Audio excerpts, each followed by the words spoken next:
when you say a living wage, what would you say is, because right now you're proposing 58,000 or thereabout, but would it be worth it? It's seen also that some of these state governments and authorities are not able to pay even the 18,000 naira.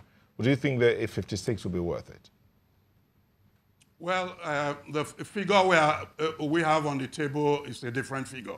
But I don't usually discuss figures publicly since we are working within the framework of a committee. We've submitted a memorandum, a revised memorandum, based on the current economic realities, and that is before the tripartite committee. We will engage it there. But, right, when you say if you talk of 56 or whatever, 1,000, some governors, you say, are not able to pay the 18.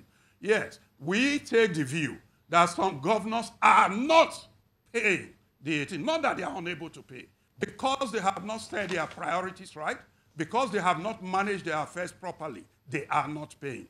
It is not that they are able to pay, because there are states that are paying, whose internally generated revenues are one of the lowest in the country, but they manage their affairs properly and they are paying.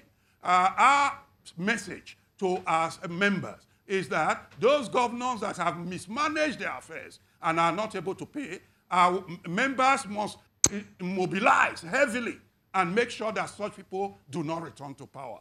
So our struggles are multi-pronged. Political direction, these negotiations, we will use all of them. But please let me say that the issue as to what is the quantum that will constitute a living wage depends in part on the type of policies government also puts in place. Okay, can you just hold your thoughts? We'll come back so that you explain this issue of policy and what the living and minimum wage should be. We'll be back shortly.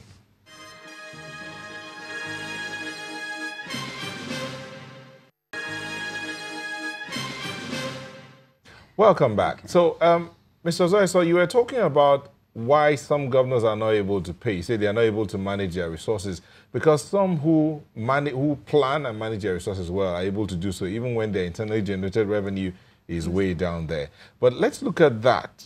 Resources within the governors or the government capacity, how do you say it? Resources within the government reach. And it was talking about the type of policy put in place, would depend on, whether this minimum wage can be paid or not.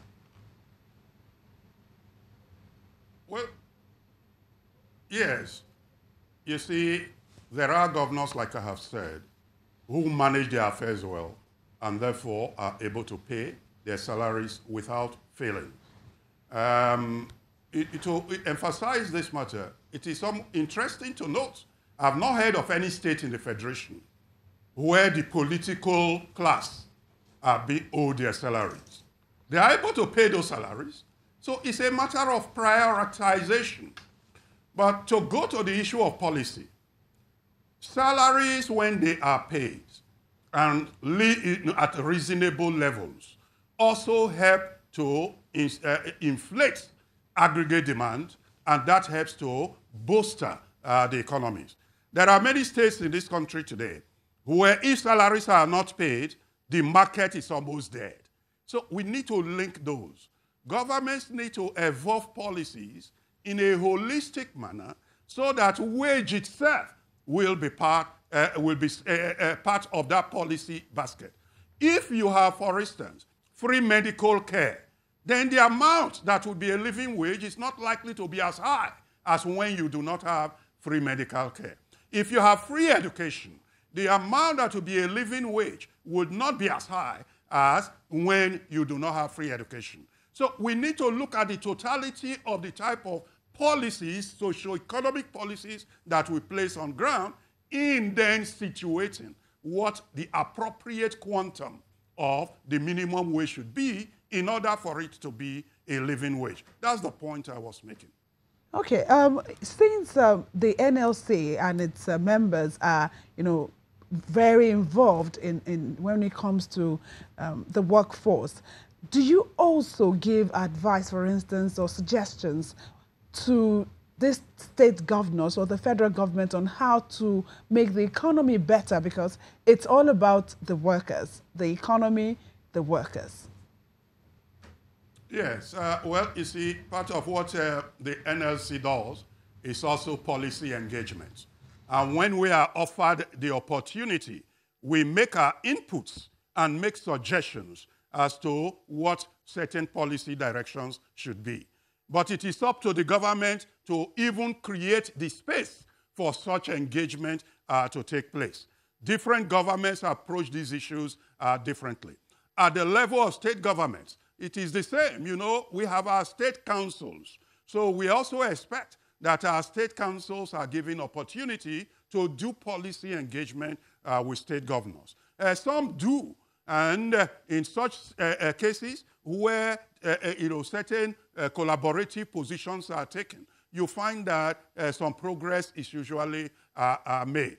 For instance, the issue where in some states, the NLC state councils participated actively with government in cleaning out the payroll and ensuring that hemorrhage was not taking place there, what they call the ghost worker or whatever syndrome.